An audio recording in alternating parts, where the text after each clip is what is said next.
Hi friends, welcome to our channel. இன்றைக்கி என்ன dish பார்க்க போகிறோம்னா, நம்ம ஒரு ஹெல்த்தியான ஒரு ஸ்வீட் ரெசிபி தாங்க பார்க்க போகிறோம். பச்சை பயிறு உருண்டை தாங்க. இப்போ வந்து நம்ம பச்சை பயிரை வந்து நம்ம ஊற வச்சு ஒரு விசில் வேக வச்சு எடுத்து வச்சுருக்கோம். இப்போ வந்து இந்த பக்கம் கடாயை நல்லா ஹீட் ஆகிடுச்சு. இப்போ நம்ம இந்த தேங்காயை வந்து நம்ம வறுத்து எடுத்துக்கலாங்க.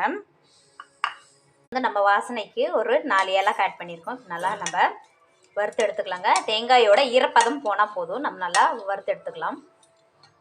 பாருங்க ஃப்ரெண்ட்ஸ், தேங்காய் நல்லா வாசனை வந்துச்சு. இப்போ நம்ம இறக்கிடலாம்.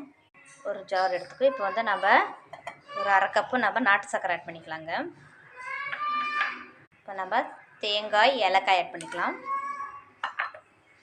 இப்போ வந்து நம்ம வேக வச்ச பச்சை பயிறு இது கூட ஆட் பண்ணிக்கலாங்க. பாருங்க ஃப்ரெண்ட்ஸ், நம்ம இந்த அளவுக்கு குறன்னு அரைச்சி எடுத்து இப்போ நம்ம உருண்டை பிடிச்சிடலாம். சூப்பரான ஹெல்த்தியான வீட்டில் இருக்கக்கூடிய பொருளை வச்சு நம்ம குழந்தைங்களுக்கு ஒரு ஹெல்த்தியான ஸ்வீட் ரெசிபி செஞ்சிட்டோம் ஃப்ரெண்ட்ஸ். பச்சை பயிறு உருண்டை தயாராகிடுச்சு ஃப்ரெண்ட்ஸ். இப்போ நம்ம சாப்பிட்டு பார்க்கலாம் எப்படி இருக்குன்ட்டு, டேஸ்ட் பார்க்கலாங்க. என் பையன் சாப்பிட்டு பார்த்து எப்படி சொல்ல போகிறான். ஃப்ரெண்ட்ஸ், பச்சை பயிறு உருண்டை தயாரித்து பிச்சு பார்க்கலாம் எப்படி இருக்குன்னு, டேஸ்ட் பண்ணி பார்க்கலாம்.